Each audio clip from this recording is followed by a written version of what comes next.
So after knowing about the effect of impurity on the mutual solubility of two partially miscible liquids, now let us move on to two immiscible liquids. Remember, after selecting two immiscible liquids, when we mix together, they do not mix with each other in any proportion, they get separated into two liquids. And you can easily notice a barrier between the two liquids. For example, when you mix carbon tetrachloride and water, they are not miscible with each other. As a result, you get we will get two separate layers. As CCl4 is more denser, it forms the bottom layer, and water, which is lighter, it floats on the surface of carbon tetrachloride. When a solute is made to distribute, or when a solute is dissolved in such two immiscible liquids, if the solute is soluble in both the solvents, at one constant temperature, what happens? Whatever the solute which is soluble in both the immiscible liquids, it dissolves in both the immiscible liquids, it distributes between the two immiscible liquids such that the ratio of the concentration of the solute in both the solvents always remains constant. For example, when we dissolve a solute like iodine between two immiscible liquids, carbon tetrachloride and water, iodine is soluble in CCl4 and it is also soluble in water at constant temperature like 25 degrees centigrade.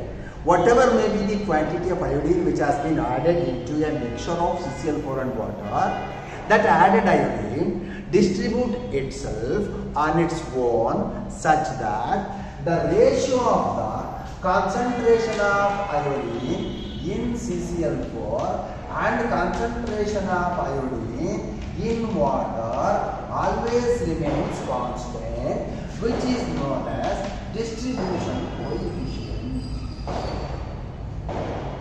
So the Nernst distribution law states that when a solute is made to distribute between two immiscible liquids, the solute distributes itself between the two immiscible liquids at constant temperature such that the concentration of the solute in both the solvents always remains constant. Even if you add more of iodine or even if you add less of iodine, even if you take more of CCl4 or less of water, irrespective of the quantity of water or quantity of CCl4 and the quantity of iodine which has been added, the ratio of the concentration of iodine in CCl4 and concentration of iodine in water always remains constant, which is approximately equal to something like 85 at 25 degrees Celsius because it is temperature dependent. And this constant is called as distribution coefficient. So that in a very simple manner, this Nernst distribution law states that when a solute is made to distribute between two immiscible liquids, when the solute is soluble in both the immiscible liquids, the solute dissolves in both the solvents at constant temperature in such a way that the ratio of the concentration of the solute in both the solvents always remains constant, and that constant is known as distribution coefficient.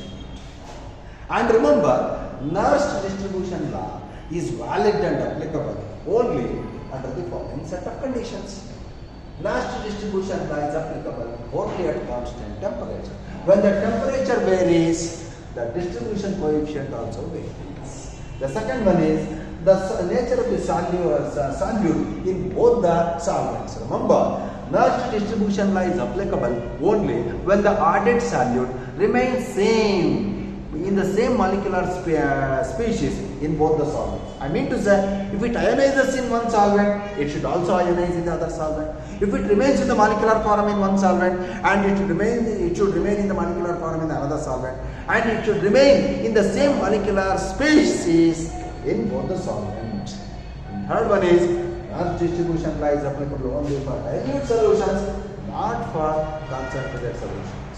And then last but one is Nernst distribution law is applicable when the two liquids must be immiscible with each other, or sometimes they can also be partially miscible with each other. And if the two liquids are completely miscible with each other, Nernst distribution law doesn't hold good.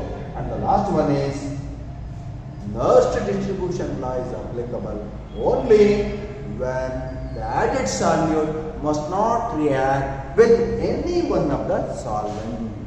I mean to say, when iodine is distributed between CCl4 and water, iodine must not react either with CCl4 or with water. There must not be any chemical reaction. There must not be any chemical interaction between the solute particles and solvent molecules. Then only the Nernst distribution law is applicable. So, the Nernst distribution law is applicable only at constant temperature. The solute should remain same in the same molecular species in both the solvent. It is applicable only for dilute solution.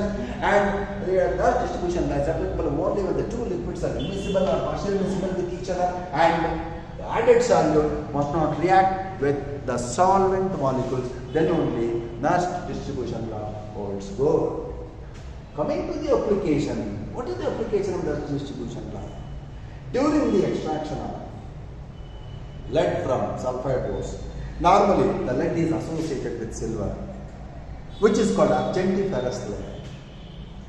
Whatever the silver which is present in lead, that can be taken out or that can be isolated, that can be separated by applying Nernst distribution law in metallurgy. I mean to say, to a molten mixture of lead and silver, when we add molten zinc, silver distributes between zinc and lead such that according to Nernst distribution law. Therefore, Nernst distribution law is useful in the desilverization of lead in metallurgy for the removal of silver from the lead by the addition of molten zinc.